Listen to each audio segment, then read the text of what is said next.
Good evening to everybody. I'd like to welcome you all in. We're going to wait just a minute more as to see if anybody else comes in, and then get started on our program. We want to make sure to maximize the time, use as much time as possible, and leave as much time as possible to leave it open to questions to all those individuals attending.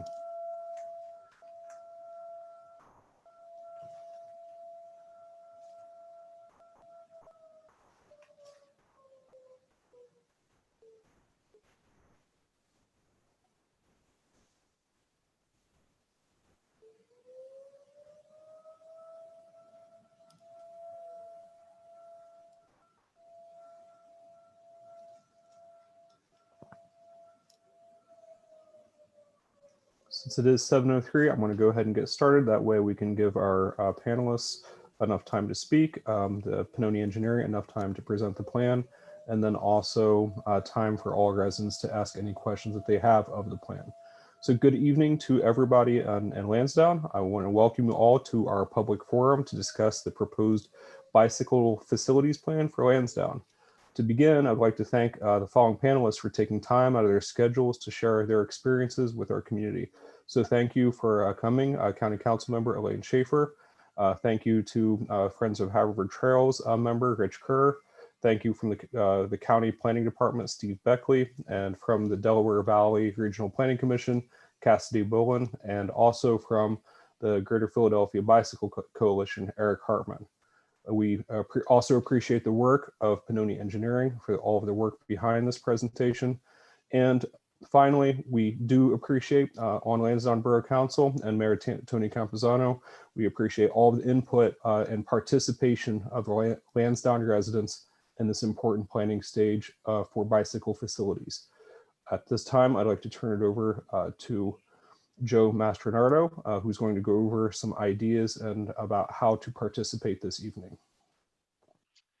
So good evening, everybody. Welcome, and I hope all is well, wherever you are. As you know, my name is Joe Mastronardo. I'm a senior engineer managing the municipal services group for Pannoni in our Philadelphia office.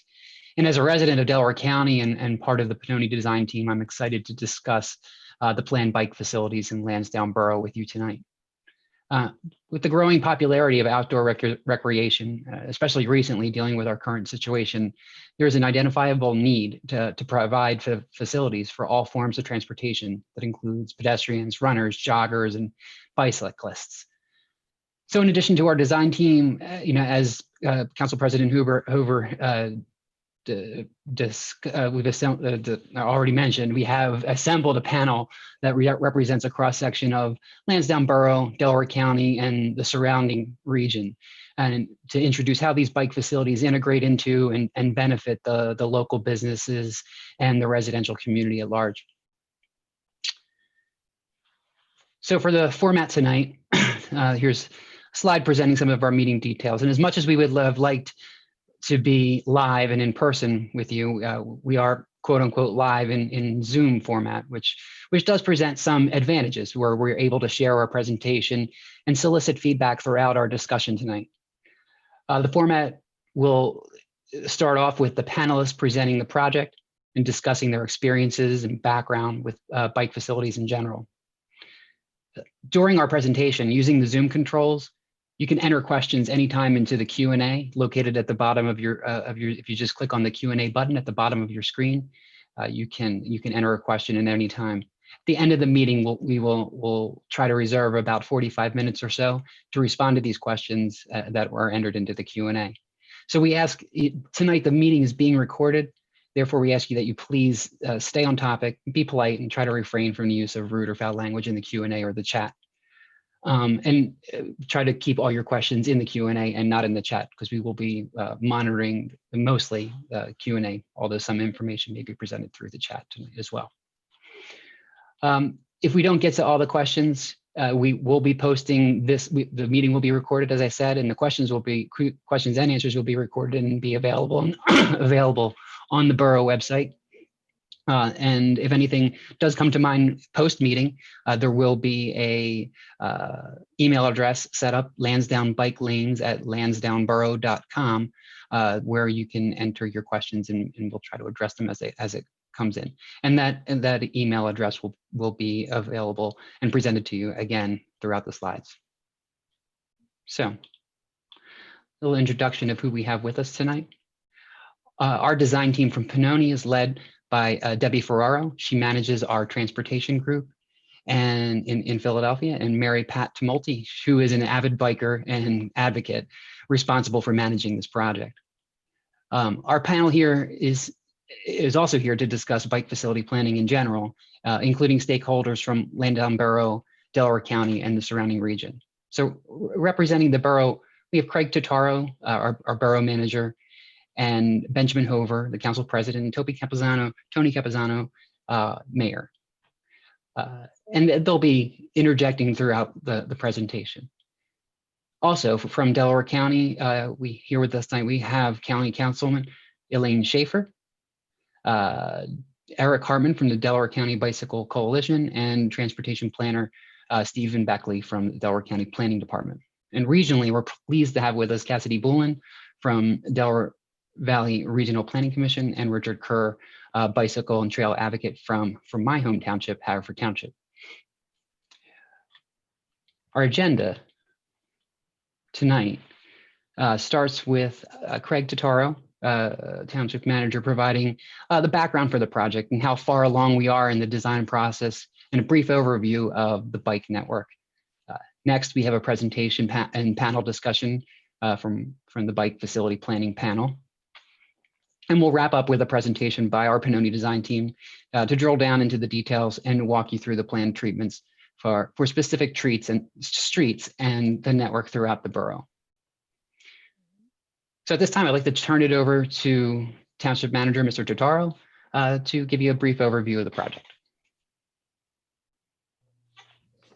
Thank you, Joe, and welcome our panelists and everyone mentioned, and especially our residents of Lansdowne, to our Lansdowne Bicycle Network design rollout. Wanted to give some background on how this project was initiated. Back in September of 2018, the borough applied for a grant cycle through the Delaware Valley Regional Planning Commission, and that was the Safe Routes to Transit program. And we were awarded technical assistance for working to make our Lansdowne train station more hospitable and more amenable to bicyclists and pedestrians. Many of you locally are familiar with driving along that area, and it's a bit cumbersome and disorganized with Scottdale Road, the library, and Nyack Avenue. And the police have recorded an unusual number of incidents there. And so that was the initial impetus for managing that area.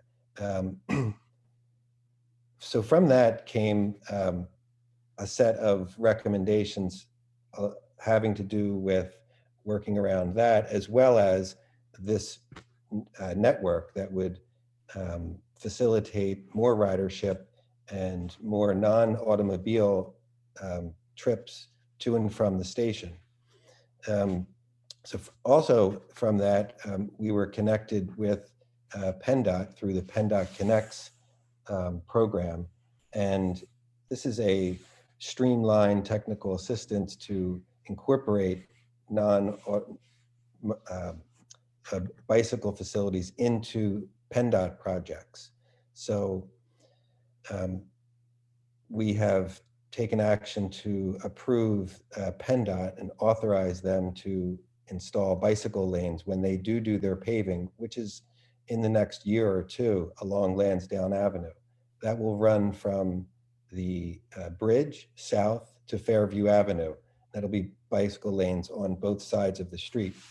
In doing so, we connect to Scottdale Road, where the bicycle long planned down through Hoffman Park, the plan for the Darby Creek Trail, which will be touched on a little later on in the comprehensive bike network. And so this work then included the bike network, which we're talking about this evening, and Borough Council in July of 2019 released a request for proposals to design firms, and we evaluated those design firms' proposals through the summer. In September of 2019, we interviewed 4 of 9 firms. We selected Pannoni to carry on with this work, and we contracted with them in November of 2019. And they have been working to develop what you'll see this evening that we're going to roll out. And this also, importantly, as we'll see here from some of the panelists, this work is not just insular to the train station or the bike network in Lansdowne. This is a full Eastern Delaware County, reaching out through all of these things. Since that time, in order to do so, we have further secured funding with the local municipalities, Upper Darby, Gaydon, East Lansdowne, and Lansdowne. Lansdowne taking the lead to do a prioritization study to not so much plan specific designs on streets, but rather to identify and prioritize other opportunities that would connect Lansdowne through a larger geographic area, all the way through to Philadelphia, the other train stations, 69th Street, schools, parks, and other transit nodes, such as bus stops and the like. So very excited to get to reach this point and in the project. So where we are in this project, we have worked, again, after engaging with Pannoni, we worked through confirming the routes. And most of the chunk of the time between November and this summer has worked through feasibility and design. We've worked diligently with primarily Mary Pat and Debbie from Pannoni to work through different design options, work through different points where there's what's feasible, what's not, how much do things cost, and we have come up with what we're considering about 80% complete. And part of the project, when we initially engaged with the contract with them, was to have a public engagement process. And that's what brings us to tonight. Beyond that, we will carry on with refining the design engineerings. And then I should say there's actually one more, 4.5, we'll call it, is to build out construction documents that would be ready when we have fundraising to go out to bid. So this takes us from, the concept from the safe routes of transit, working all the way through to the doorstep of being able to build out this bike network that you'll see this evening. So, so that's where we are. And thank you very much, Debbie. You carry on with introducing the route. Yeah, thank you. As Craig mentioned, this is the Lansdowne SEPTA Regional Rail Station that really is what started the idea, or continued or furthered the idea of this bike network. It's just improved connectivity and access to that station. But as you could see, this is the bike network. This is the network that was developed as part of that original study, Safe Routes to Transit. And again, that was in cooperation with DVRPC, SEPTA, PennDOT Connects, Delaware County Planning, and the Borough. And this network not only provides access to this station, but you can see there's also access to an additional station on that same line, the Gladstone station. You can see the network is developed to provide access to a number of schools. There's park facilities, recreation facilities, and as Craig mentioned, we'll also see this future Darby Creek Trail is shown on the graphic also, and then this is the planned Cobbs Creek Trail. So it really is a nice connected bike network. You can see this primary loop, and then you see some feeder roads kind of coming into this station. So that connectivity is really important, and we just wanted to introduce it at this stage, and then I'll turn it back to Joe.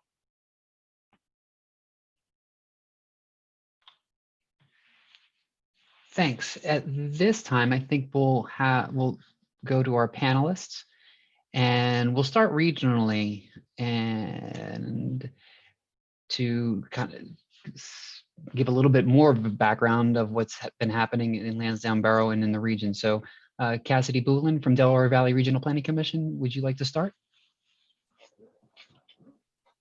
Yes, thank you. So I think I'm going to do the regional, but the local too. So I'm Cassidy Boulin. I'm a senior transportation planner in DVRPC's Office of Transit, Bicycle, and Pedestrian Planning. And I was the project manager for a project that Delaware County asked us to embark on, which was to look more at what was going on with people biking to transit at regional rail stations in Delaware County. As part of that project, we selected 3 stations, Lansdowne, Swarthmore, and Norwood. And we chose those because those are places that really have the potential to be bikeable. And our project had 2 main components. The first was in-person surveying, and I think what was most applicable to this process is that we saw that people were already biking to the station, and that we heard from people that there were also additional people who are interested in biking to the station but hadn't yet started.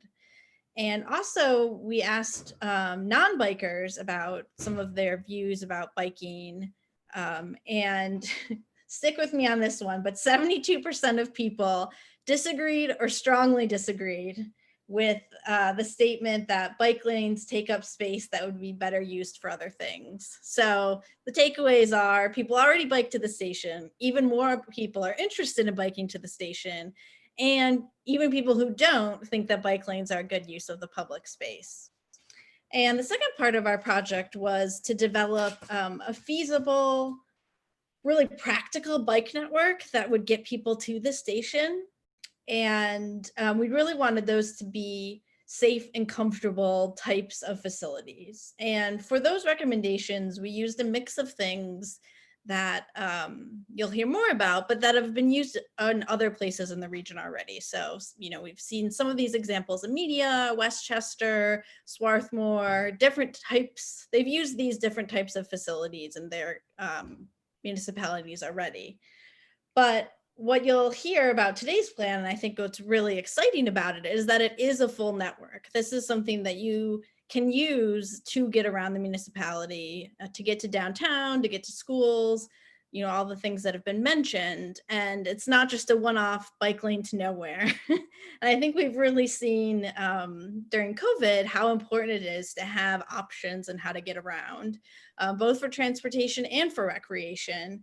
And that there really is value to having these types of facilities and having opportunities for safe walking and biking. So taking it then back out to the regional perspective, I know that we'll be using this Lansdowne plan really as a best practice example, for years to come as we talk about what other municipalities can do and what they should really be aspiring to. So hats off to the project team and the borough for this exciting work. And I will put the link to the study that I mentioned in the chat box if anyone wants to look at it in more detail. Thank you. Thank you, Cassidy. Also with us is Rich Kerr from Haverford Township. Richard and I have had a few conversations, because aside from this project, I also work as the township engineer in Springfield and Marple Township, and we're working on a lot of different trail projects, and he's been a wealth of information. So I'm eager to hear what he has to say to everyone tonight. Hi, good morning, everyone. Good evening. I'm Rich Kerr. I'm helped to start a group called the Friends of Haverford Trails. And the goal was to provide better walking, bicycling, and trail features in Haverford Township, which is where I live. I have a 30-year career that I've retired from as a train transportation engineer. So this was something I thought I could do in my retirement to help our area, and I thought I'd start with our township. What happened in Haverford, and we've been doing it for about 10 years, is we have put in a bike route. I happen to live on the bike route. It goes right down my street. It's signed as a bike route, connects Haverford Road to the Haverford Reserve, our largest open space. We've also put in 2 sections of the Circuit Trails network. We put in the first paved section of the Darby Creek Trail, which will someday connect to Lansdowne. And it goes from Vermont Road and near the Upper Darby up to Westchester Pike, basically. And another section on the Newtown Square branch, the former railroad branch from Fernwood up to Newtown Square, which we call the Pensy Trail. And that also will connect to Lansdowne at some point. In addition, we've gotten grants for those work. We've done studies with the township, and we've actually blazed trails. We've had volunteers and other civic groups out there clearing trails to the point where we now have everyone living in Haverford Township is within a mile of a trail. Most of them are walking trails. We do a number of projects and organized rides and other events. We're part of a large group of volunteer organizations that do many things like this in Haverford. We'd worked with PennDOT early on to identify roads that were wide enough to have bikeable shoulders striped out. And we now have, with their early adoption of our particular area, over 10 miles of roads in the township that have usable safety shoulder striping. I should point out that nearly all the major roads in Haverford Township are state roads. It's quite a unique situation. As a result of all this stuff, I've learned that it goes beyond just bicycling and trails and walking. And it has to do with a lot of the value of living where you live. We have received favorable press more recently from all these activities in the real estate columns and other coverage of real estate for Haverford Township as being livable, as being a comfortable place to live, a place where people move and stay, and a lot of factors like that. The only negative things that could be found about us was young wild kids thought Haverford Town should be called Have No Town, and it wasn't quite wild enough for them. And they described it as Maybury, and they didn't want to live in Maybury because they were edgy. When your edge settles down, Maybury can sound pretty good. So let's talk about what we've learned beyond the trails and beyond the biking about what this does to a community. Accommodating bicycling benefits everyone, not just those who will choose to cycle. The perceived attractiveness of Lansdowne as a place to live drives the housing market in Lansdowne, and that market drives the value of people's homes, probably your largest single investment. The attractiveness is not defined by you, but by potential buyers' perceptions of the value and the living comfort and the amenities of your community. And right now, safe bicycling is a very popular amenity. People don't want to have to drive everywhere else to walk or run or cycle. I've lived in this area all my life. I know Lansdowne has a lot going for it. Recently, people now are less willing to live all the way out in the rural fringe area and be dependent on long drives for absolutely everything they need to do. Lansdowne is a compact grid development with attractive houses and a variety of neighborhoods. It can boast tree-lined streets, attractive yards, a good sidewalk system, which a lot of places that were built later don't have, and a defined downtown and the rail station. Bicycling accommodations are really the next logical addition as an amenity. They're low cost, grants are available, and they offer a high return for all residents, not just those who will bike. So the question is, for you as residents, where do you want housing values in Lansdowne to be heading? There's a constant quiet competition among towns and developments in the real estate market. Every town wants to be moving up in the real estate market. Do you want Lansdowne and the investment in your home to be attractive and well placed in the competitive pecking order around here? Do you want it to be gaining or sliding back? Other towns like Haverford are taking steps to be more competitive as an attractive place to live. And that's being reflected in the reviews that we're getting as a township. We've been promoting walking, biking, and trails and many other activities for nearly 10 years now.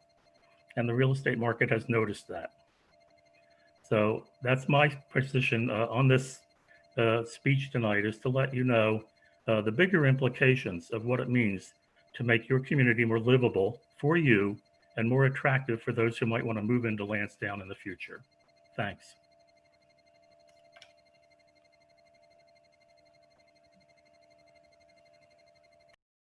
Thanks, Rich. A lot of really good information there. Now I'd like to pivot to a Delaware County level, and we are lucky enough to have the support of County Council and Elaine Schaefer with us tonight to give us a little bit of information from the county level. So Elaine, please. Hi everyone, and thank you so much for inviting me to participate in this forum.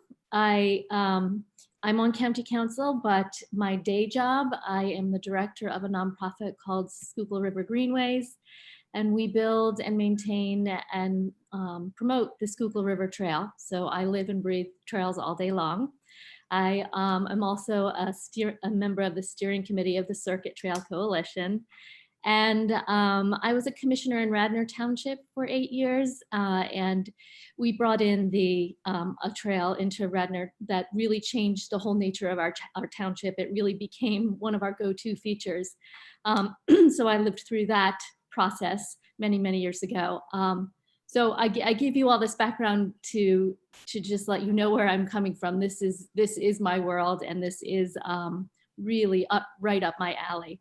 I am a complete true believer in the value of connectivity other than by your car, and connecting businesses and people and schools, and the impact, the positive impact it has on a community in so many ways, in terms of health benefits, in terms of economic benefit, and in terms of appealability to, attracting visitors and residents to your municipality.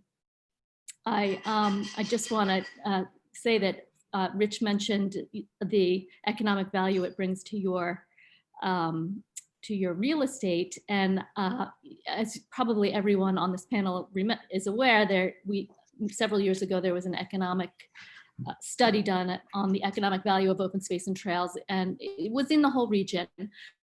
But one of the case studies, they had 2 or 3 case studies, and one of them was a trail in Radnor.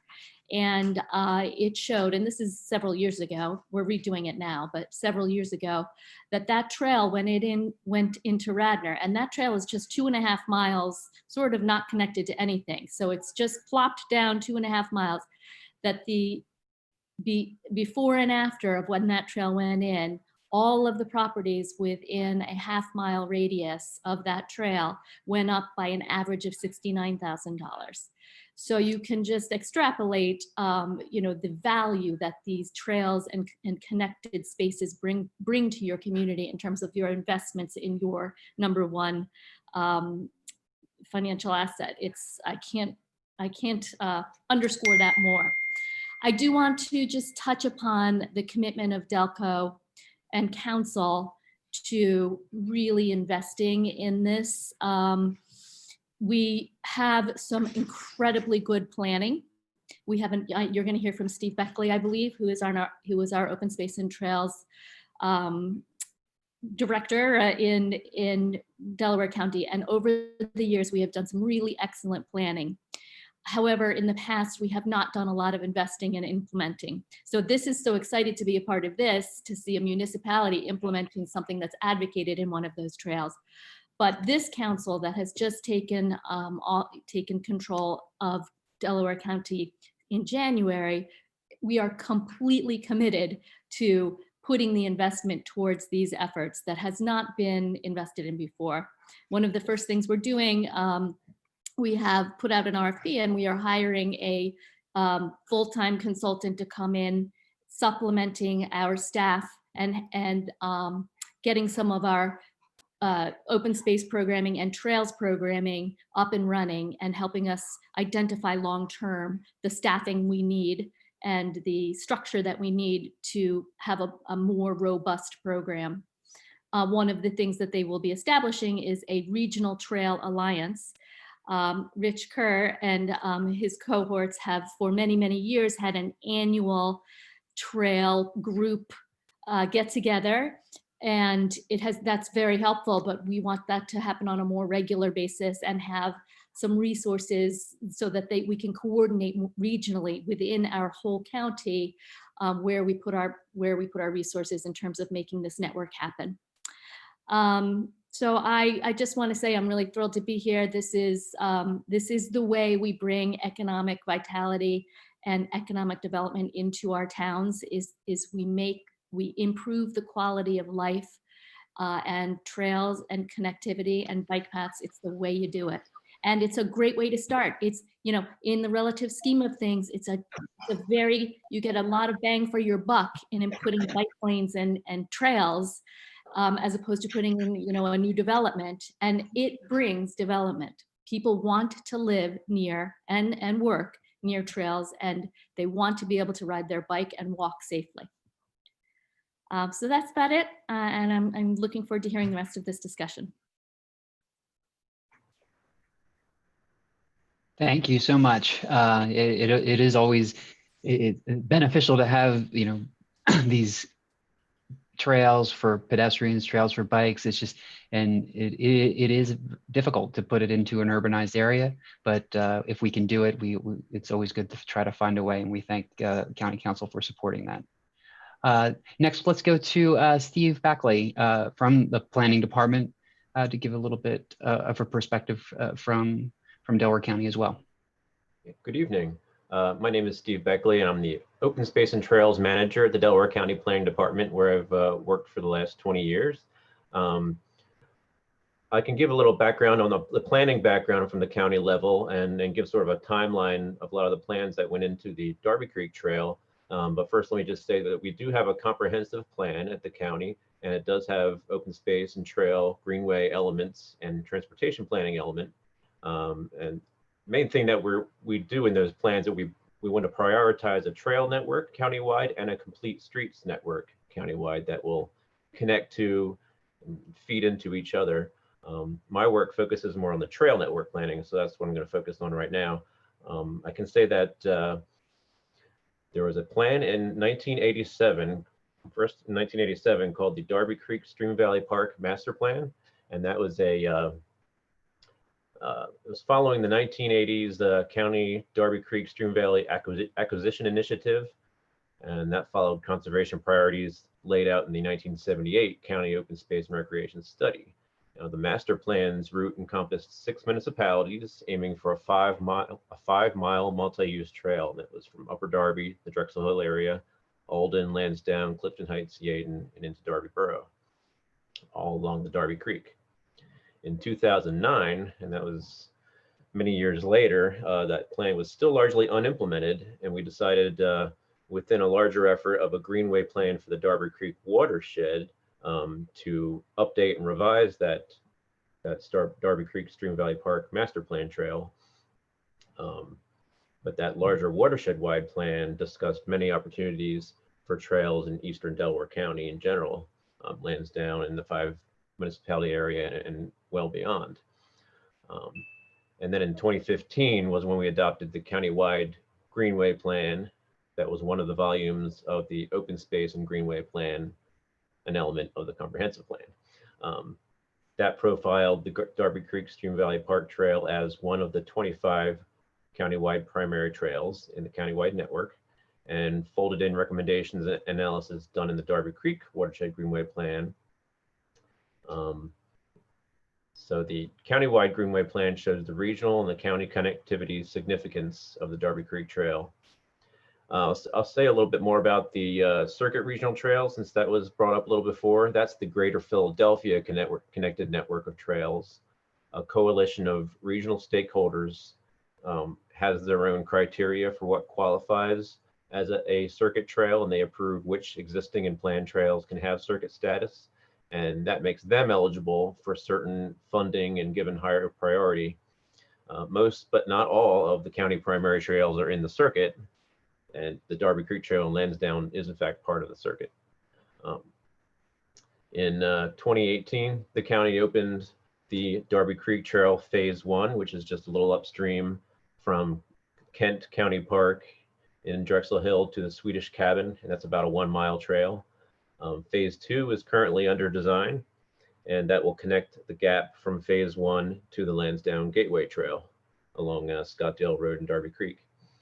Future phases downstream will continue to Pennock Woods, a county park property, to Penn Pines Park in Upper Darby, to the Little Flower open space. That's a county-owned property that's going to be developed and opened up as a passive park facility. It will connect down into Darby Borough along Darby Creek, and we have recommended a on-street connection to connect that to the Cobbs Creek Trail. And some people have raised the recommendation or the issue of seeing if we can study whether it will be possible to continue this trail downstream further along Darby Creek, but it gets a little bit dicier with some private land down there, so that's something we can explore. Now the trail on the Scottdale Road was a gap that was that's from the Hoffman Park to the Hilldale Road Bridge, and we showed that in our Darby Creek Stream Valley Park Master Plan as a streamside trail with no real right-of-way to have the trail truly off-road that we could determine. But it looks like that's something that you're exploring again right now. Complete street connections extending from the Darby Creek Trail are essential for accessibility, so I'm happy that you're looking into that now too.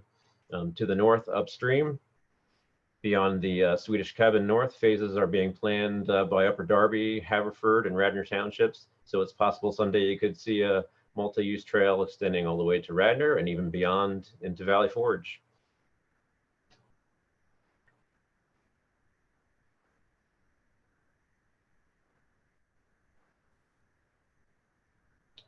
Okay. Okay. Thanks, Stephen. I appreciate the insight. And lastly, but not least, we will go to, Eric Hartman of Delaware County Bicycle Coalition. Hi, good evening. Thanks for the opportunity to speak briefly, and I'll be brief. Many of the things that I might add have been said, but I do want to represent the Bicycle Coalition of Greater Philadelphia. The Bicycle Coalition of Delaware County is an affiliate, and the coalition just works to support fun and safe bicycling throughout the region. I think that's really the foundation of why I'm involved. I have 3 daughters. We like to go bicycling together, and as a whole family, we want to be safe in our own neighborhoods. And I'm already jealous of what Lansdowne is developing here. It's just going to be awesome. And we see it now. You know, our kids are out more, they're biking. We want to know, even when they're teenagers, like they're going to come home okay, everything's going to be all right. And the more you have protected bike lanes, the more likely that is. So a lot of folks have mentioned the connectivity, which is really exciting. I'm older than my kids, and I love that vision. And to be able to bicycle from where I live, also closer to Haverford, over and through Lansdowne and connect with the city. That's something I can do if I go over through Narberth, and they have this great connectivity through the Ballackinwood Trail, Philadelphia. Everybody in that community has really loved it, being able to move in and out of the city with ease. It's something that it's fun, it's popular. People are moving to these communities that have it. It's part of what I was attracted to about Haverford, like Rich outlined earlier. So we're having great investments. You know, those who already have homes there, it's a good investment for you, and it's going to work well over time. And of course, you know, there are these, I think fundamentally it's about being feeling safe and feeling the opportunity to connect in the community. One small detail that I think is so important that I don't know has been mentioned yet. When bike trails go in, accessibility improves for everyone, because if somebody's in a wheelchair or something like that, you know, planners have to pay attention to curb cuts. They have to make sure that the layout is up to standard. It's just a more connected, healthier community. It's better environmentally. And I actually, in my family, we both have full-time jobs, but we've managed to maintain a one-car family, which is such a huge savings, right? So it's actually an affordability opportunity when you have real networks and real connectivity. So it's a good long-term investment. And certainly now during the pandemic, we see the benefits as everyone's trying to get out in our communities. We can't always go where we used to, but if we can be nearby and use trails, it's super positive. So I'm already jealous. Thank you for all you're doing, everyone here that's made it happen. And please check out the Bicycle Coalition in Delaware County on Facebook if you're there. Thanks, Eric, and we hope to see you on the trail once it's finished. I can tell you as a resident in Haverford Township and more of a runner than a biker, I use our trails often, and I get excited about designing the new pieces as they get funded and become available. I even use that Kinwood Trail, which isn't too far from me. So it's a nice connection to Schuylkill. And as we start to make these connections within the circuit and within the region, it just makes the experience even more interesting. So thank you everybody on the panel for your insight. Before we pivot back to the design team to kind of drill down into the details for Lansdowne Borough's piece of the puzzle, I just want to remind everyone that is attending tonight that we are taking questions, and if during the course of our presentation, if something comes to mind, please put it in the Q&A feature in lieu of the chat. We're going to try to monitor that a little bit more closely than the chat. But we like if stuff has already been entered into the chat, we'll try to get to that as well. So so back to Debbie. I think we'll go to continue the presentation. Yeah, thank you. I mean, one of the initial steps in designing the bikeway is to really look at the users that are planned to use the facility.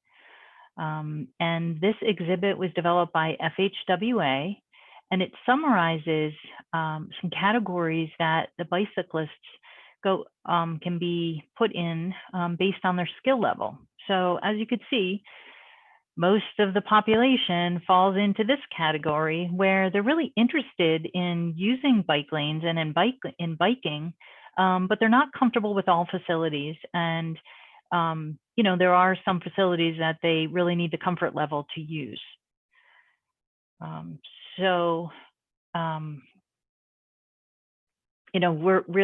That's something that's targeted, and what they're most comfortable in using local roads with lower speeds and lower volumes. And if they were going to use a higher volume, higher speed roadway, they'd really be looking for a dedicated facility that has some type of buffer or protection.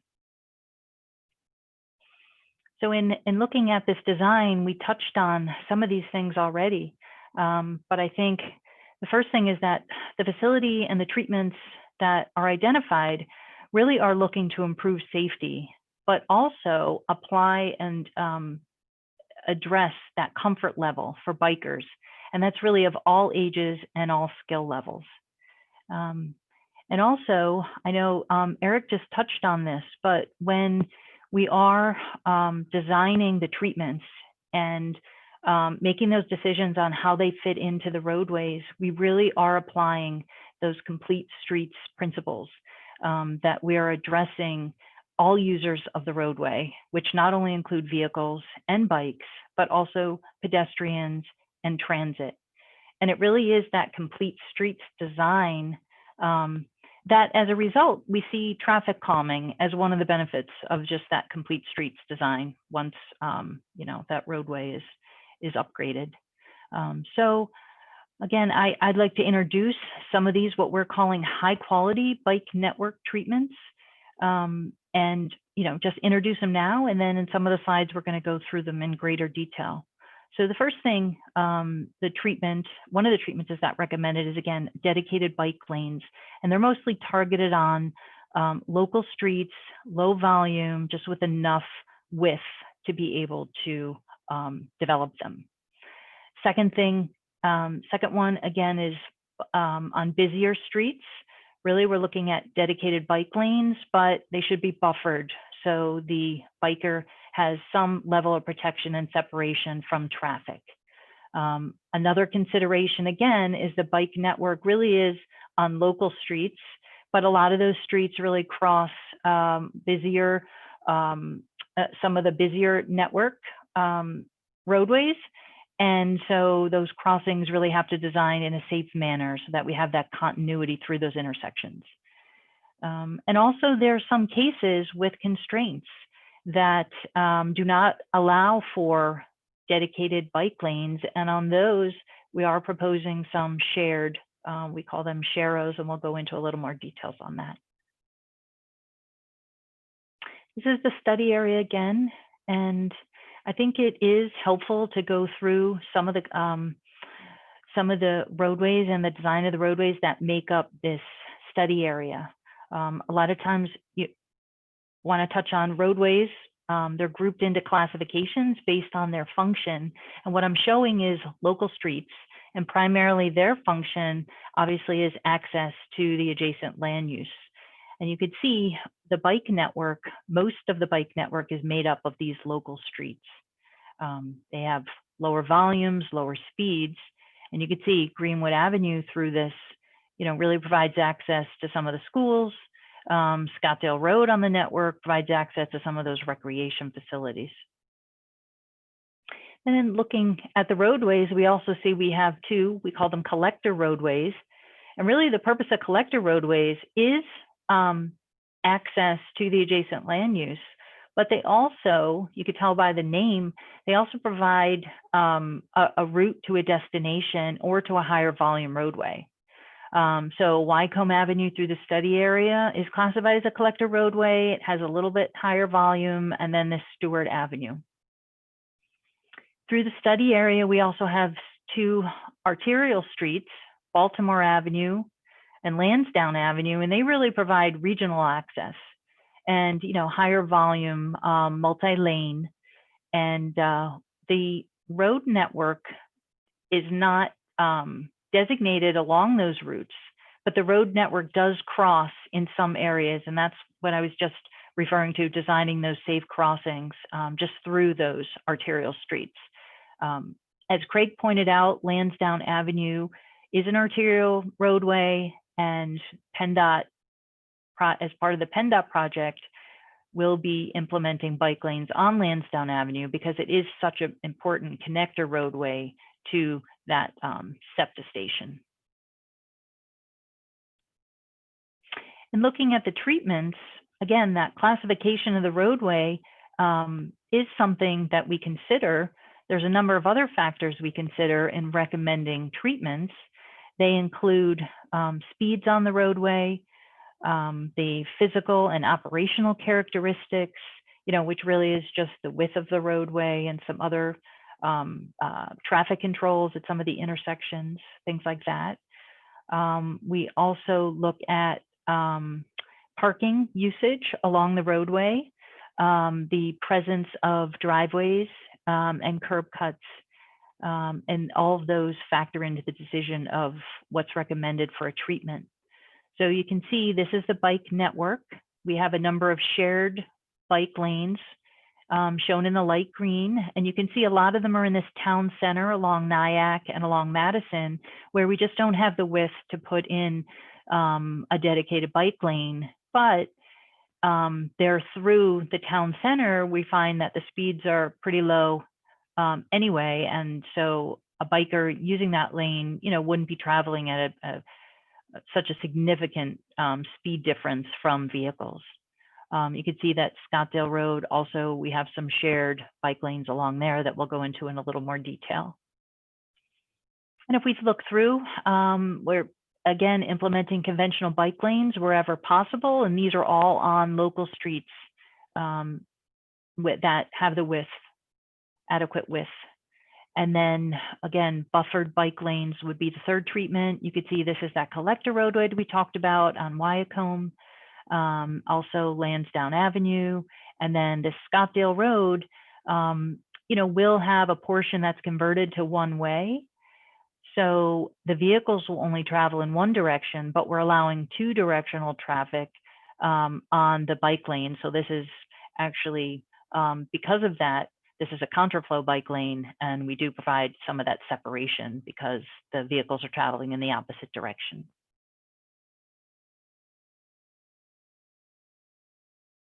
So with that, I'm going to turn over to my colleague, Mary Pentimulti, and she's going to go through what's proposed in a little more detail. So here we're getting to sort of what it all looks like and how does it apply to the different streets within our study area. So starting off with conventional bike lanes, those are, what you would probably typically think of a bike lane. They're 5 foot wide. They're just have a white line down the side and a bike symbol. And the purpose of this is to really dedicate the space for where the biker can be. And as people mentioned before, it's really about increasing the comfort level for all users. So if you're riding along Greenwood Avenue and you're heading to school, it would be something that you would feel comfortable sending your kid on a bike to get to school.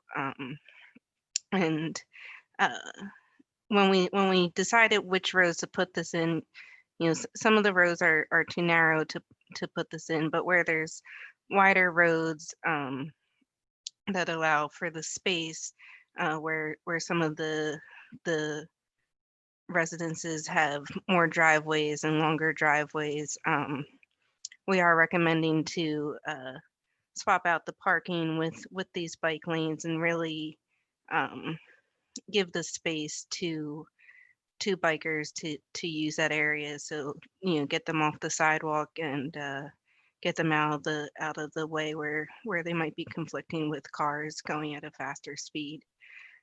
So what that would look like is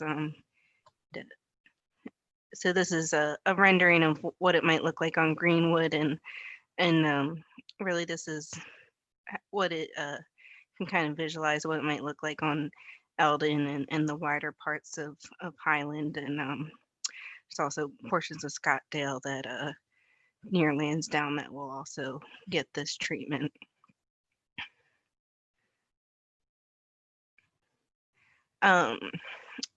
So now when we look at the busier roads, the collector roads that Deb just went over, we want to add a little buffer in between where cars are driving and where the bikers would be. Also, as you approach some of the more major arterial roads like Lansdowne and Baltimore Avenue, we'll have some intersection treatments where you highlight the bike lane with green paint, and that just really furthers the awareness of bikers in the roadway to cars. And actually a treatment like this has a unintended benefit where it actually will calm all the traffic on the road and really slow people down. And I believe was it Stephen mentioned about how it just really increases the benefit for all users of the road. And so what this might look like is right here. This is on McKinley and Wycombe.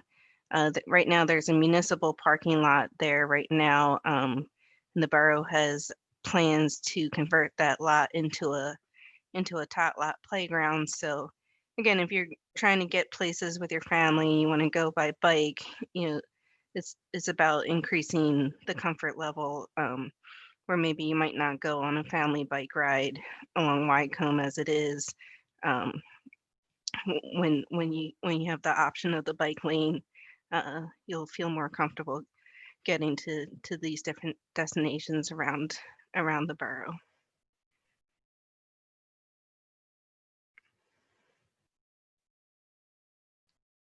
So on some of the roads we're dealing with a little bit more constraints. The roads are a little narrower. There's a higher demand for parking because of either businesses or a lack of driveways. So on roads like this, such as this is at the corner of Highland and Madison, right downtown. We're recommending the use of it's called, you might hear the term sharrow. It's basically a shared lane arrow. Again, in Pennsylvania, bikes are allowed to be in the roadway. They're considered a bicycle or a vehicle. They're allowed to use the entire lane that they're in, and it's really just showing that bikes are allowed to be there. Usually is paired with a sign, such as like a bike may use full lane sign. You might see a share the road sign. Again, it's just to really drive home the point that bikes can be there. It gets them, away from the parking lanes where a door might open into them. And again, we're looking at putting these kind of treatments in on more narrow streets that are already a lower speed, just to really complete the full network. And what that would look like is this is right on the left side there. That's the Lansdowne Regional Rail parking lot off of Madison Avenue, and really just adding a symbol on the roadway to encourage cyclists who are already going there to feel more comfortable getting there and feeling like they have a part of the road too. So, and with that, and now Scottdale Road. This is sort of a this one in the overall network. It has it's a little bit of a unique circumstance. It runs right along Darby Creek. There's a couple of things going on with it. We have that one section that the borough plans to turn to a one-way section, then near Lansdowne Avenue.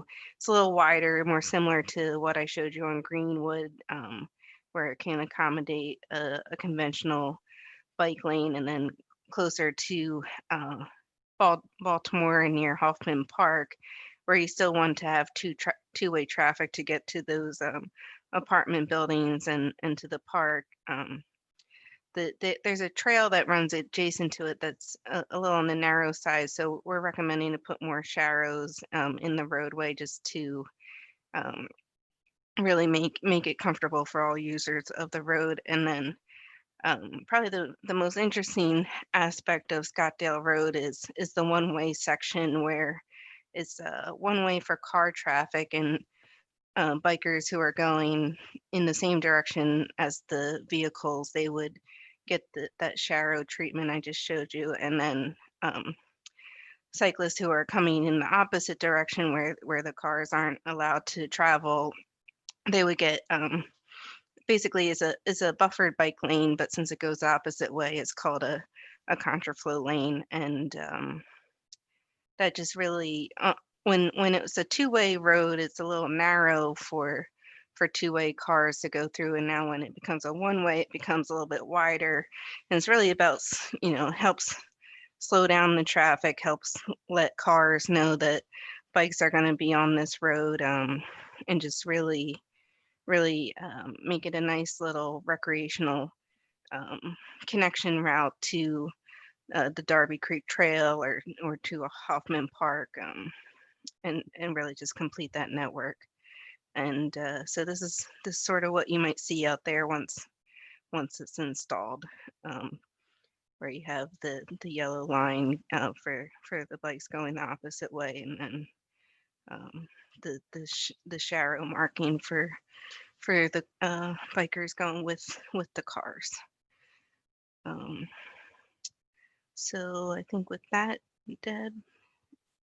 Yeah, I think just to reiterate, I think, the goal of our design and the project really is to make bicycling a viable choice for commuting to the SEPTA stations, to and from school, the recreation facilities. So, it's not only about providing bike lanes, but our bike facilities, but about the quality of them to encourage people to use them. So I think with that, Joe, are you going to, do we have any questions? Yes, we do have some questions. Sorry, I was having trouble unmuting my my little box.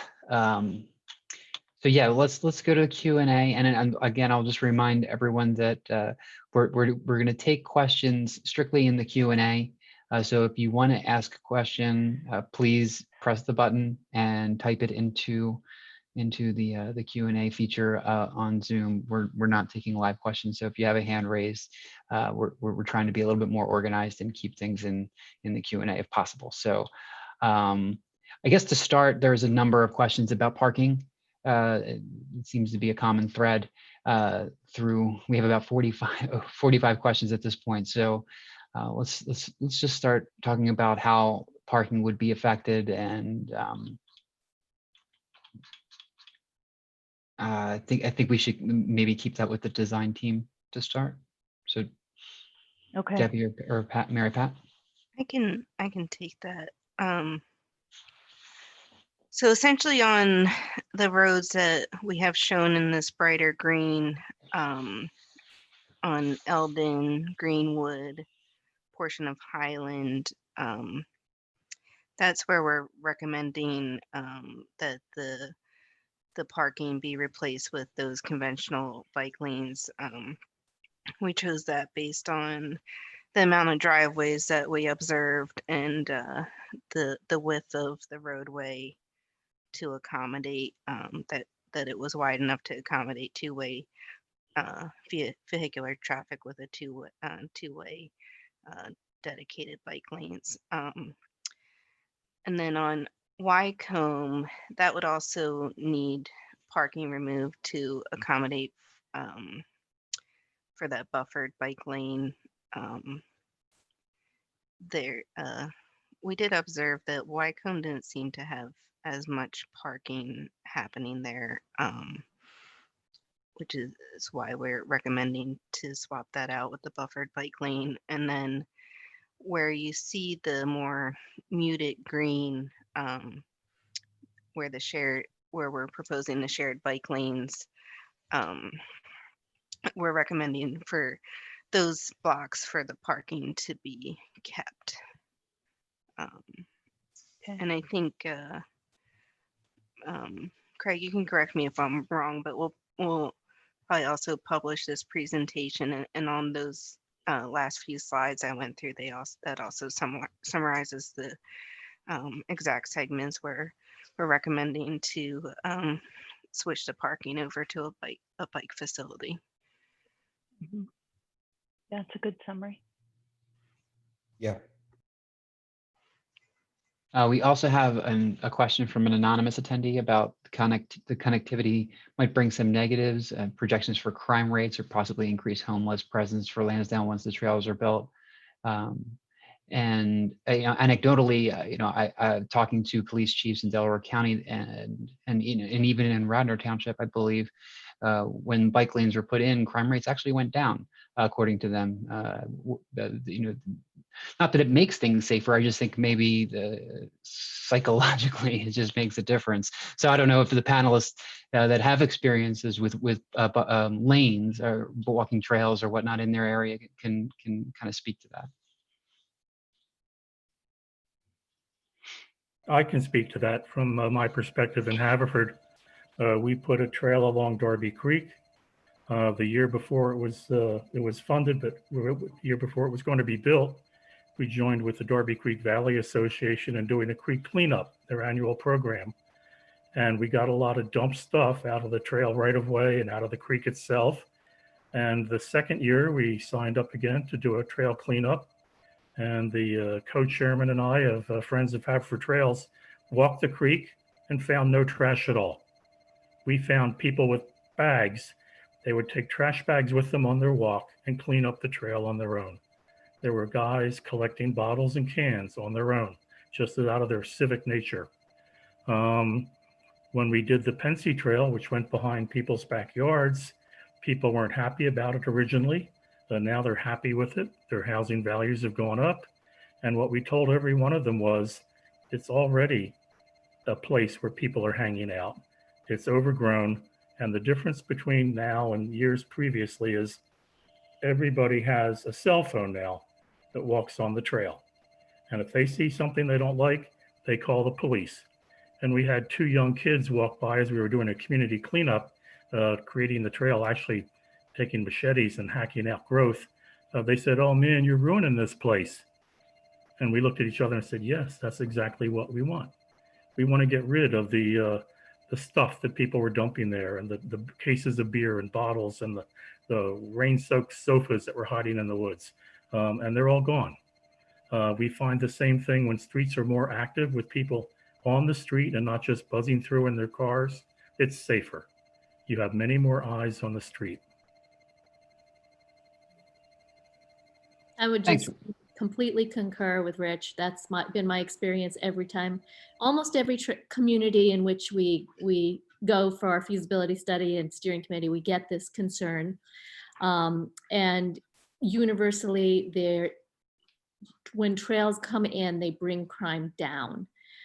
Because often they're put in places that are where young people go to cavort. You know, they're in going through on old rail beds or on deserted areas. And when you bring a trail in, you bring people in, you bring families in, and that activity finds somewhere else to go.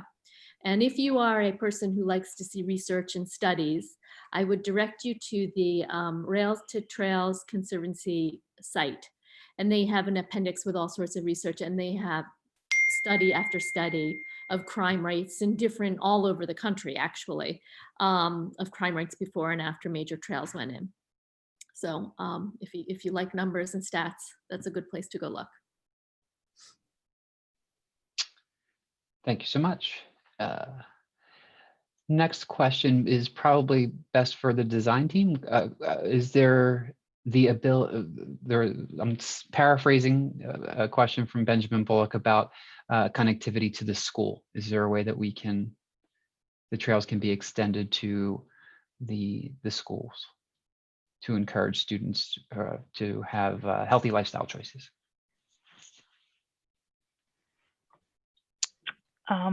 We didn't study those adjacent streets that would be the final connection point. But we would have to I think we'd have to take a look at that. But I think the streets that are connecting are even less traveled. So I think the idea is to have an established network around town, and sort of as a first phase, and then that network can always be built out in the future. Yeah. As it's needed. Mm-hmm. But I could see the streets leading to those, some of the schools and our local streets. So there is potential.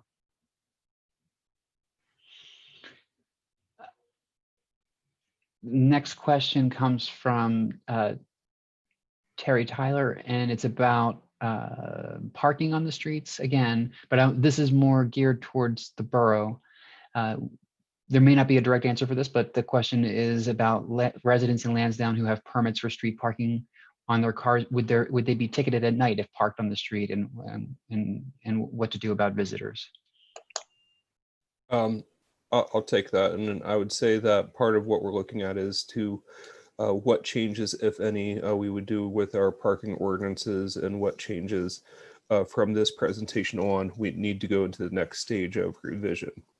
So I think that question will be taken up as we move forward. If there is no parking on the street at night, then I think that would be yes, that they'd be ticketed for it. Depends if we make that rule change for that particular area, though. Great, thank you. Mary Pat, would you mind answering this question about how wide does a street need to be to accommodate the bike lanes? I think you might have touched about it on your presentation, but just to reiterate. Sure. To accommodate the bike lanes, it assumes at least a 9-foot minimum car travel lane and a 5-foot minimum bike lane. So that would be a 28-foot width that you need at a minimum to have a bike lane in both directions and vehicular lanes in both directions. Was that specific to conventional lanes, or did that also include? It was non-specific. Yeah, and then for where you would have the sharrow, that again would require a 7-foot parking lane with a 9-foot travel lane. So if it's one way, you would need 9 plus 7 is 16 feet wide, and then say on Nyack you would need 24 feet wide to accommodate two-way traffic and a 7-foot bike lane, or I'm sorry, 25 feet wide on Nyack. And then the buffered bike lane, that assumes a 2 to 3 foot buffer again. That would be Just the 28 plus 3, 31. For a one-way, so for a one-way street on Wycombe, that would be 3 plus 9 plus 5. That would be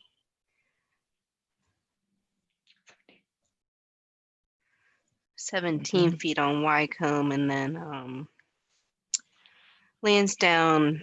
I would have to look at the PennDOT plans a little closer. That likely requires a wider vehicle lane because of the arterial status. You wouldn't want to use an 11-foot lane or a 9-foot lane. You'd probably use an 11. So they probably need about a 36-foot width to have that buffered bike lane on Lansdowne. Right. And these are all PennDOT guidelines that we're following. So lots of good questions. And another good one from Susan Williams is, and I'll open this one up to the entire panel, but what is the expected cost for maintenance and upkeep of the trail system? We've talked about grants for funding, but ongoing maintenance, is there a cost associated with it? And if so, how is it done?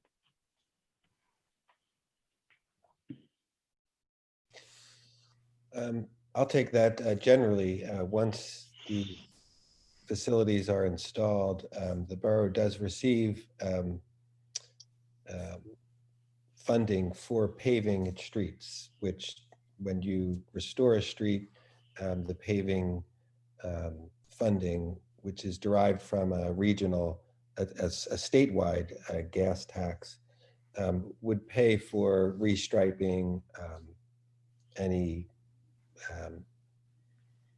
anything that may need to be renewed. So that would be incorporated into the paving program that the borough has on an ongoing basis.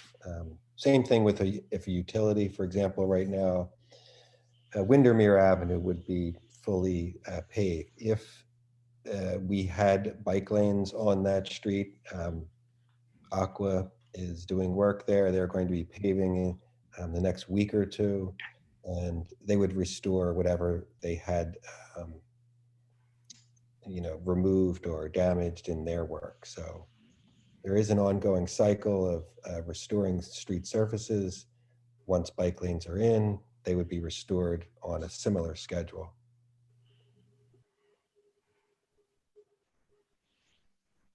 Okay, thank you. Another question. I'll open it up to the panel.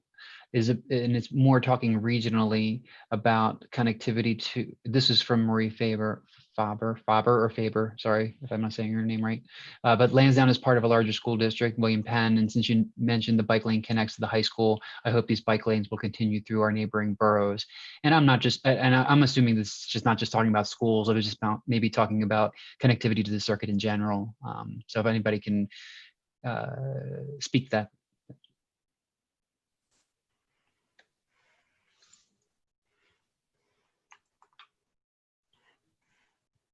I guess I'll take that up. The Lansdowne Borough was mentioned in Craig's presentation at the beginning. We did apply for and received a grant for with the DVRPC, Delaware Valley Regional Planning Association, with the idea that we would work with East Lansdowne, Yeadon, and Upper Darby to connect the bike trails to develop a plan to then connect our bike trails that we develop with those other municipalities. That way we do have that regional planning that goes forth. And so that is the expectation and understanding. And from what the other, Elaine Schaefer mentioned as well, and Steve Beckley, that we're looking towards the planning that the county is doing to do our piece to connect with the pieces that are being put in place by those other regional players. So that is the expectation of what we're trying to do.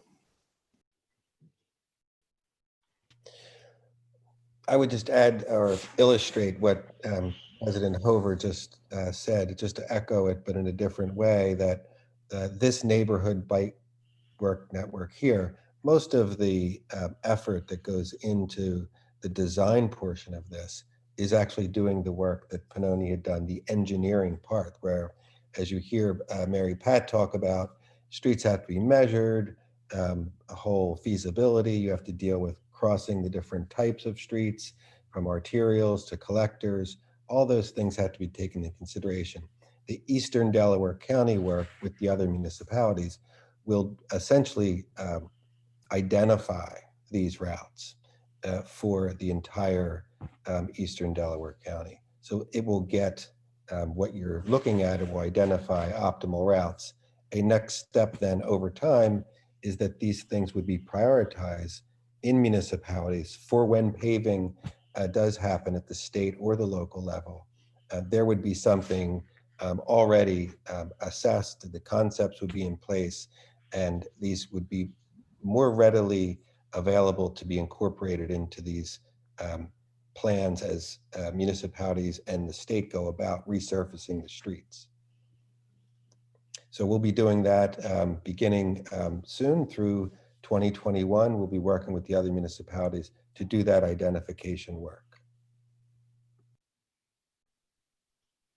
Thanks, Craig. I have another question, and maybe Rich, you'd be good to answer.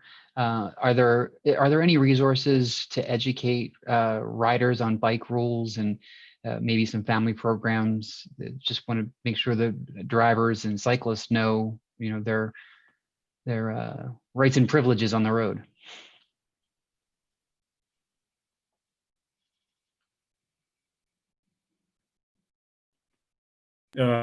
I'm not sure if I'm the right person for that. There are rules and regulations. Bicyclists are covered by the same traffic laws that cover motorists.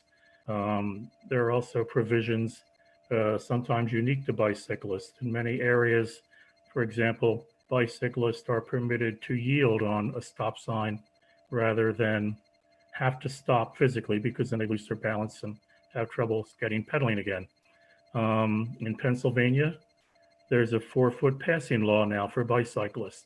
When you pass a bicyclist with a car, you're supposed to leave at least 4 feet of clearance between you and the bicyclist. That's a new law, and a lot of people are not aware of it. Bicyclists have to go on the right side of the road, just like cars do. Bicyclists do have the right to use the full lane of any road, except where they're specifically prohibited, like interstate highways, bridges to New Jersey, places like that. Bicyclists are not allowed to ride on the sidewalks in many municipalities if it's in a downtown defined business area. Other municipalities allow bicyclists to ride on sidewalks in residential neighborhoods. That depends on the municipality. I hope that helps a little. I'd also add just quickly that several municipalities have made kind of voluntary programs to make sure that families are educated on how to bike well, and the kids are brought into a culture of biking as there's more bike trails available. And that can be done through, I mean, the Bicycle Coalition would be happy to cooperate on that to make sure that kind of thing's available, or share examples from other municipalities that have done that.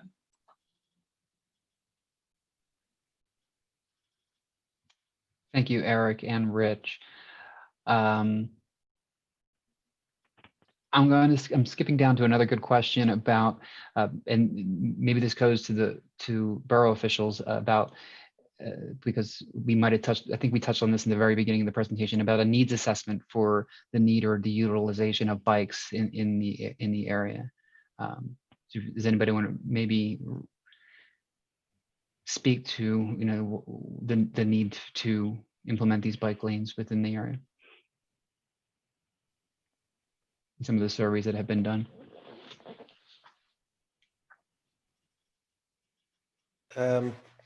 I'll take a step. There was no specific survey about the amount of riding that happens among borough residents, other than what did happen with the Regional Planning Commission did survey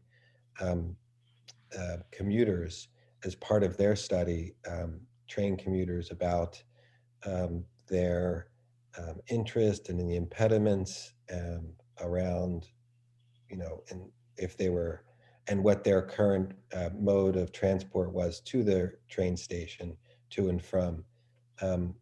But beyond that, I think I would defer to the general trends that were talked about among the various panelists that speak to the tremendous investment that has happened in this region, from foundations to the public sector to PennDOT transforming its entire administrative deployment of paving to accommodate this.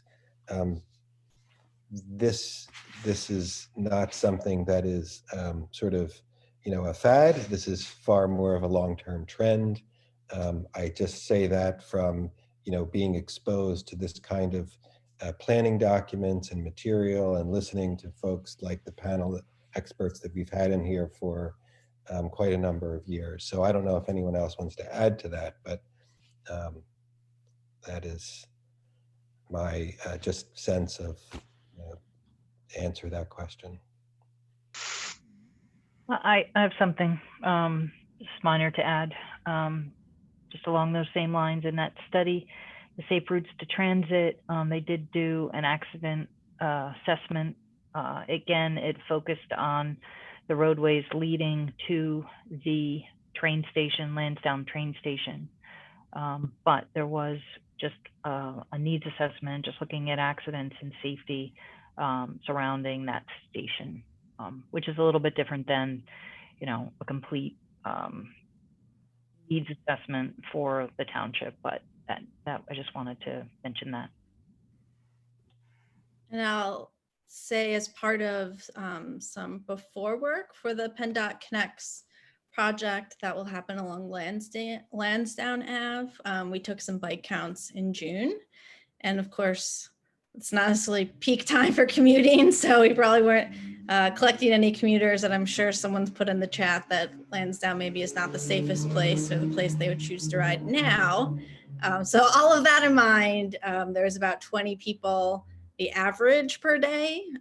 So I would say that's some sense, and we probably anticipate that'll increase when there's actually lanes there. And I think all of that is just, you know, scratching the surface of people who feel comfortable now with nothing. So you can imagine the latent demand for people to ride if they actually can feel comfortable. And, you know, check back once those lanes are in, because we'll come back and check how many people will now be on Lansdowne once the lanes go in.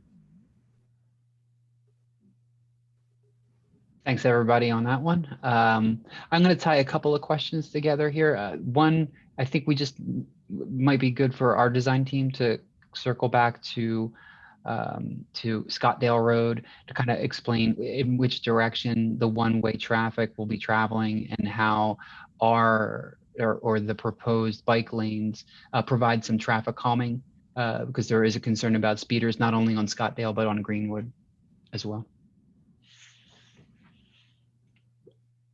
Mary Pat, Yeah. should I switch back to the slide, or do you want to just cover it with this I can one? show it on this map. So Hoffman Park and Gladstone Tower, or Deb, maybe you could direct it with that.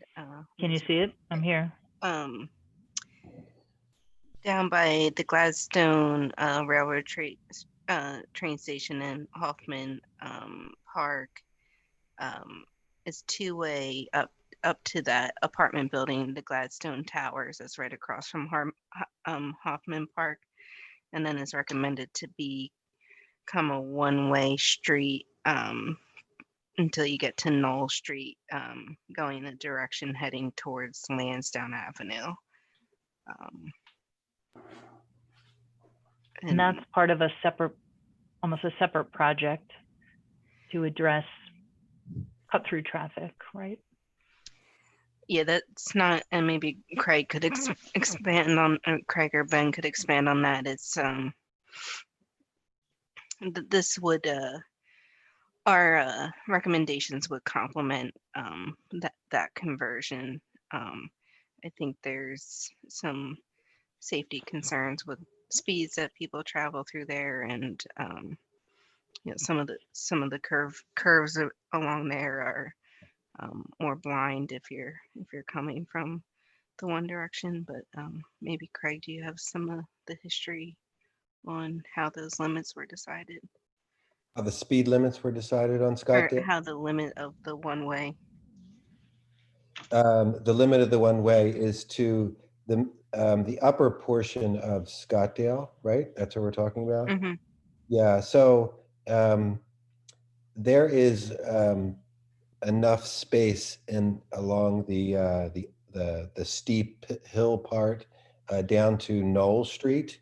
If you can highlight that, Deb, which is right at the base of that bright green. That's right. So right there, where you see that it would be two-way between Lansdowne Avenue and the Knoll, and then it would be one way from there down. So the Knoll and other residents that are in those little cul-de-sacs, and there's some commercial activity in there as well, they would have a two-way, but to get out to the other, it would only be eastbound. I'm sorry, so the one way would be eastbound the entire length. So that would be the direction of the olive arrow for vehicular traffic. And yeah, and then between Baltimore Avenue and the Hoffman Park would remain two-way.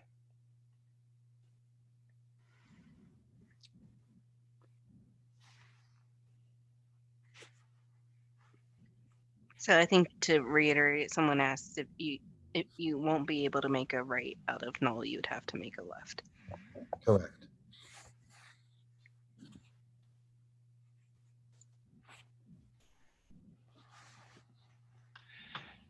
In keeping with the design, there's questions about accessibility, about ADA accessibility, not only for the bike lanes, but for access to the homes, you know, for people getting in and out of cars. Can anyone speak to that? I'll open that up to the entire panel.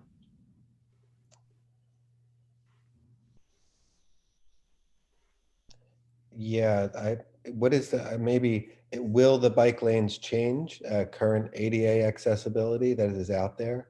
Is that another way of? Yes. I don't think it changes anything in terms of ADA wheelchair accessibility. I would say that there's a increased economic accessibility, that bikes now have a more access to transportation on the roads. That's a little indirect, but I think the point is about handicap accessibility, but I don't think it changes that. Any of the designs that would overlap with intersections, I believe were engineered to accommodate any curb cuts that are out there. Correct. They'll all maintain, and if there's some that aren't up to standard, they'll be brought up to standard at the crossings, at those crossings where a crossing is established. Okay. And in keeping with safety, there was a question about lighting along the route. I'm not sure. I personally, I'm not sure about what the existing lighting conditions are. I don't think our design includes lighting features for the route, but maybe the borough could answer questions about lighting and whether or not that's something that they would consider in the future. Mm-hmm. I guess certainly if this, if the trail or the network is bringing traffic to a different area that is otherwise unlit, that would certainly be addressed. In this case, the borough's street light, we have about 600 street lights out there, and they've all been recently changed. So we have very few outages, a very consistent.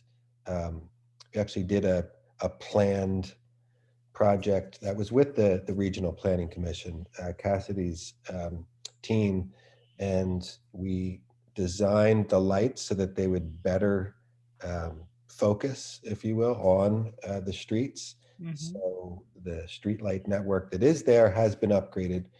That said, no street lights were added or taken away. So in this case, this bike network falls under that light canopy that is already out there. So it should not be an issue. I can see that the tree canopies down on the Scottdale Road and that which goes through Hoffman Park may need to be looked at again if there's an additional lighting, particularly if we have a lot more biking happening, which we hope happens through. I can see that being a cut through for commuters to the train station. Certainly in the winter, it's dark at 4:30. We may want to put a more frequent set of lights out there, but it's a great point, and we'll keep that in mind. Yeah, all good feedback. Thanks. Not to keep you on the hot seat, Craig, but there was a direct question for you. I'm not sure if the mayor's mic is working, but it was directed to you and the mayor about how this. Can you hear me? Can you Yes. hear me now? All Yes. right, I'm here. About how this bike trail or the bike network improves real estate values, and are there other priorities in the borough? Where does this fall within other priorities in the borough? Oh, that's a good question. I think as for the real estate values, I think as folks know who pay real estate tax, we prefer that the assessed value of property increases so that the tax rate doesn't have to go up. But that's a little bit in the weeds with mathematics of the municipal finance. But as far as what was the second part of the question? Yeah. And how this falls within the list of priorities within the borough. Yeah. The borough follows a comprehensive plan, and that comprehensive plan is highly focused around the environment and the parks, tree coverage, energy efficiency, and obviously things like bike lanes. What we can do in the bigger picture, we've not talked about this a lot, but there's a lot of incentive out there, and to do things that will reduce the carbon footprint of society in general. And I think the extent to which that's a financial question, there's a lot of support for this kind of thing. So the bang for the buck in terms of real estate values and the carbon footprint for the town is pretty powerful. And the funders to be are recognize that. So the extent to which this financially competes with other things in that way is less. It certainly does compete with our time and Borough Council's bandwidth to move projects along. We could be doing other things, absolutely. That's a matter of the efforts and the leadership of Borough Council and the mayor. And so I don't know if the mayor wants to add to that, but Well, yeah, I agree with what Craig said. I'm not going to repeat everything. But what I can say is that the panelists earlier when the meeting started gave a lot of information on why something like this is important and what it brings to towns. I mean, Haverford, gave the examples, how beneficial it is. So we're just trying to think about the future, think about making things better. As Craig said, yeah, we could be doing other stuff maybe, but this is something that I think would be beneficial to the town. I understand the concern though of the residents that live on these streets. I mean, I can tell you as mayor, and I think this idea is great, but I do have some concerns about the parking, taking parking away from both sides of the street on a street that people do park on. That does ask a lot. So that's something that we have to consider. And that's why we're having this meeting. We want to listen to our residents who are affected by this. Again, this is the first time we've put it out there because there was nothing to put out till now. And we are open to listen and talk about it again at council, as Ben, the president of council, has made clear over and over. And that's what we're doing tonight. So again, I understand where the concerns are coming from, especially for the residents who live on these streets, and we'll listen to that. One question I do have for you, Craig, and I don't think it's come up, and I don't want to take up the time asking questions and not let a resident, but on these streets that are being affected with leaf pickup, how will that be affected? The only reason I asked that, Craig, is Greenwood has a history of large leaves in the street. Yeah. And as you know, if you put a bike lane along a curb on both sides, it could be filled with leaves in the fall. And what does that do? I know we talk about bagging our leaves and all, but sometimes people, we tried that once and it didn't work. So I guess, and again, I don't want to throw a monkey wrench here, but I thought of that while I sat here and it came to me, and I just thought it's appropriate to ask if somebody, a resident who's listening, doesn't have the chance to ask. So I know we haven't talked about it, and I was just curious if you or Ben, being, with me being from the borough, do we have any thoughts on that? So. That's a good point. We do have a leaf collection schedule, and residents are, encouraged to adhere to that. We don't enforce it if they're out there early or late. So the extent to which we can adhere to and we have, if it rains or there's an early snow or something that can interrupt our keeping with the leaf schedule. So, and certainly when the leaves fall. So a lot of variables that go into the leaf schedule. It's a great point. That is a concern that I've not thought about. But I think that the couple of weeks of the year that would, I think, have to, the way we do it now, that would overlap with the bike lanes. There would just be leaves on the bike lanes. I don't know how else unless the borough required bagging of leaves and changed, which It actually we have considered that recently to require that. There is an increasing number of residents that are bagging the leaves. So that's another thing that we should keep in as collecting as points made here this evening. Okay, that's what I meant. Yeah. Thanks. I'll jump in on the priorities and what we're looking at here, and just to look at this as being up on our list of priorities, because currently what we're doing in Lansdowne, if you look over on Wycombe Avenue with the McKinley Lot Playground that was mentioned, Lansdowne Borough received both a CDBG grant from the county as well as a DCNR grant from the state to turn that into a top playground. The idea then, if you take a look at the bike lane and follow it west on Greenwood, is it attaches to Reservoir Park. Past councils have made the effort, put in the investment to turn that area into a park. Currently, within the next week or two, I believe there's going to be work done on the stream bed restoration on Reservoir Park. So what this is doing then, if you continue on Greenwood, is what we're doing is establishing a greenway from park to park, down to Hoffman Park, making it more accessible so people can bike down, walk down to Hoffman Park as opposed to driving.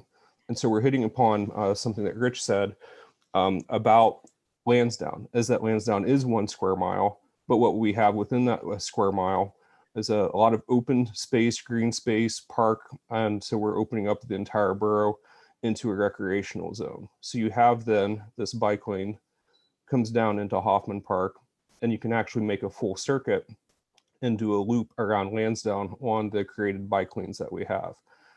What it does then as well, serving that same purpose as people, as it opens up and as Darby Creek opens up and becomes a viable trail from Upper Darby, Havertown on down, that you can actually have people biking down, walking down, then take that short left going into the downtown of Lansdowne. So with the other priority that we have, which is the walk shed plan that we've been working towards with the moving forward of the Lansdowne Landing and the improvements there, is by the time we have the Lansdowne Theater opening up 2021, 2022, you have accessibility, biking, walking, train stations to those major entertainment venues, and then also that walkable nature. Let's say that you come into Lansdowne, you do the bike lane around Greenwood, or you come early for a show, you bike in from a different place, you do that loop. What you do is you go down from Greenwood to that historic district that we have. So that whole area then is now we're opening up Lansdowne to all the residents. Currently, for all of you who live here as with me, as I do, that there are certain circuits that people walk, but we also know that there are certain places that are tough. Scottdale Road is a natural, wonderful place for all of us to use, except for the danger of the cars. So we have that issue with transportation. What the bike lanes do is that they act as traffic calming. So it actually opens up a lot of those wonderful recreational spots in Lansdowne to the whole community. So that's part of the investment strategy, and the individuals who spoke before talked about their real tangible benefits that have not just, it's not a hypothetical, that it's occurred in community over community after community after community throughout the region. The problem that we have in Delaware County is we happen to be about 20 years behind the investment in Montgomery County and Chester County when it comes to trails. So it's a matter of moving forward and trying to put ourselves into that same level.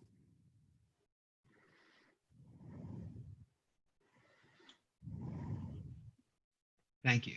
Thanks so much. That was a good question, and I think a complete response.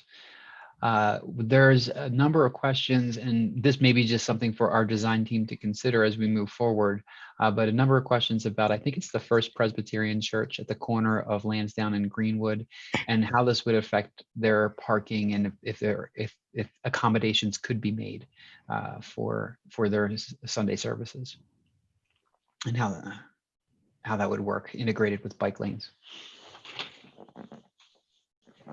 I don't know if anybody from Pannoni wants to talk specifically, or you just want to just make a note and we can. I think we'd like to make a note of that. We'd have to look at that, how it operates, and see how it integrates with the bike lane. Another question, and this might just be something that we need to investigate, but there was a question about integrating bike lanes aesthetically in some of the historic districts in Lansdowne. I know we have plenty of bike lanes in the city of Philadelphia that run through historic districts. Are there any treatments that could maybe maintain the uniform traffic control signage, but at the same time integrate with the historic nature of the area that we're placing these markings? Yeah, I mean, there's specialized markings. Well, I would say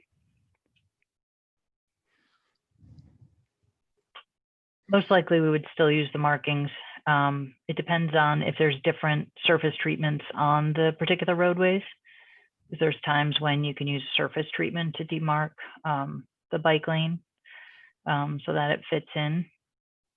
So it would depend on if there's different surface treatments, but if the surface treatment is just asphalt, most likely they would still be those types of markings.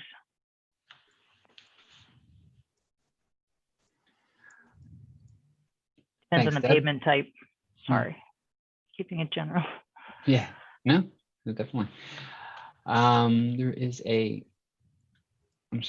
a question about some speed control measures integrated with, the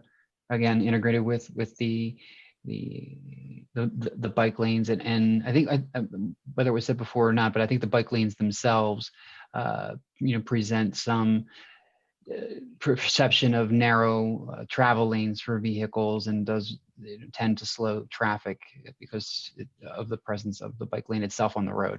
But are there other treatments that may be necessary that we need to look at it within the network that's being proposed to also calm traffic and make it a more comfortable experience for both vehicles and bikes? Yeah, I mean, that's something we'll be looking at as we go into final design once the treatments are selected. Once the treatments, I think that's something that we'll look at in final design. Mm-hmm. Sometimes that coincides with the shared bike facilities that we're showing. That a complement to those is using some of those treatments.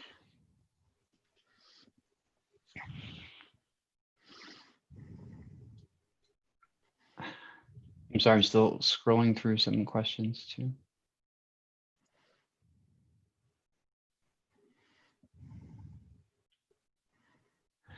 There's some questions in and around how bike lanes affect not parking permanently, but parking during like inclement weather. And are there areas?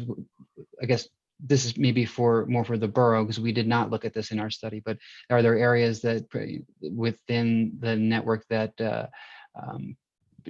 not potentially flood, but are flood-prone areas that would need more maintenance in order to keep them clear? And then what happens when would there be priority for snow removal for some of these streets that have bike lanes in order to keep that clear as well?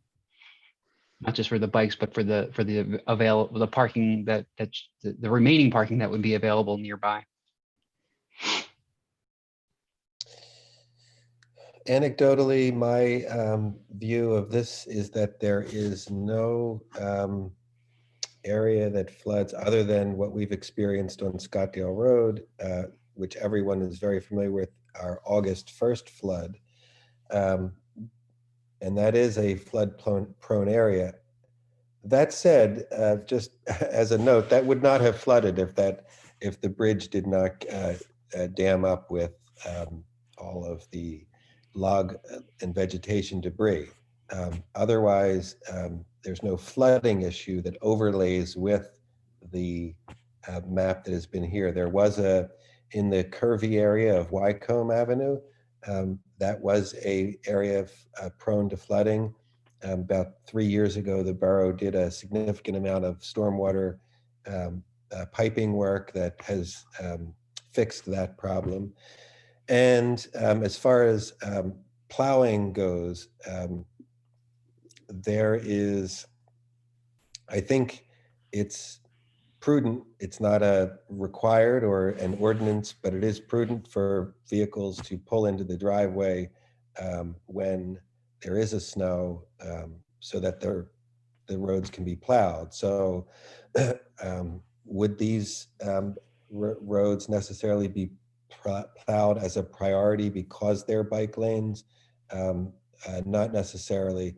We really only have a prioritization of plowing when there's a storm that will go through an entire couple of days. And it's not feasible to plow every street all the time. So we will keep a network of streets that's probably the extent to which you see here. It's about the same. It's a couple of through streets. And we do keep them clear until the snow stops, and then we go out and clear everything. So if there's I haven't looked at the overlay of that, the snow plow plan, which does identify what those streets are and this, but that is on our website, and we can take a look at that and maybe follow up with a more specific answer after in the coming days when we answer these questions that have not been answered.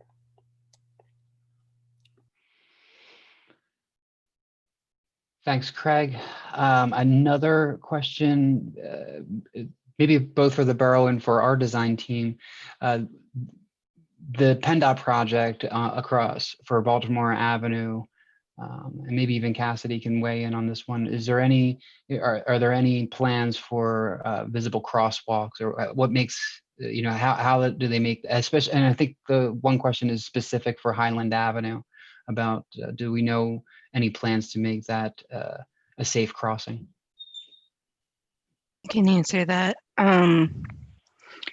So at Highland, where Highland crosses Baltimore Avenue, on the north side, where Highland's wider, we are recommending to put in some green paint on the intersection approach, and then also upgrade those crosswalks to some people call them like the piano key crosswalks, which are you know, usually more highly visible. And then for the bikes, we're also recommending to put like a similar piano key that you would put in for the pedestrians, but to make that in green.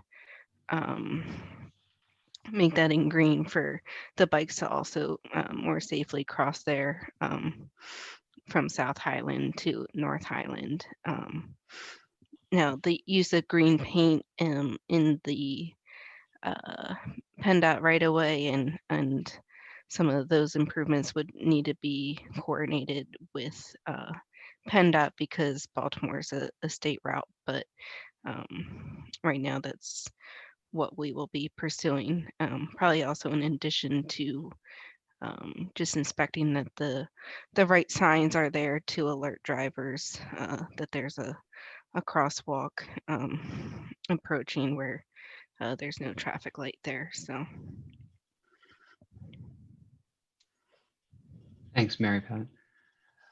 We're getting close on time, so I'm just going to do a couple more questions before we wrap up. Maybe circle back to Greenwood Avenue and the parking situation. If we have any numbers that we can provide for everyone about, you know, what the current parking situation is on Greenwood and how the bike lanes would affect that, and are there other options than the conventional bike lanes that are being proposed, and you know what that does to the network? I can answer that.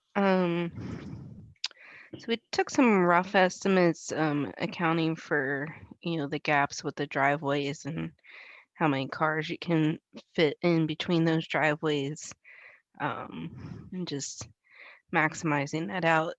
Along Greenwood, it seems to be that there would be about 42 parking spots per block that would be removed, and we are recommending to remove that on both sides of the road. So overall, that would be maybe close to 300 physical spots that people could park in. Through our observations, not every single spot is necessarily occupied. Like say on a weekend where people might be home more. And then just to reiterate, I think someone asked a question that the block between Union and Wycombe is more narrow and has less driveways present. So that block is recommended to keep the parking on the north side.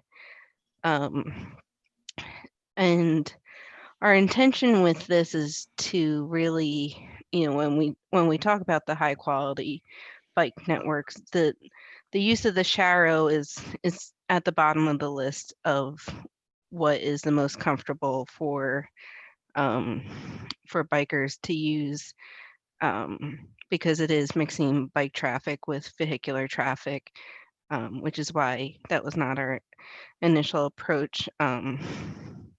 If you were to convert to Sharrows only, you might be able to keep parking on one side of the street. I saw some people asking about the to do a parking protected bike lane like they do in Philadelphia. Really, this road would be too narrow to fit in all the, you need different buffer requirements to allow for doors to open and things like that when you have that option. So that would not be feasible along Greenwood, but the other option would be to apply that similar treatment of the Sharrows with a parking dedicated on one side. If so, there are alternatives, but they come with some reduced comfort levels for the users of the road when you start to look at those alternates.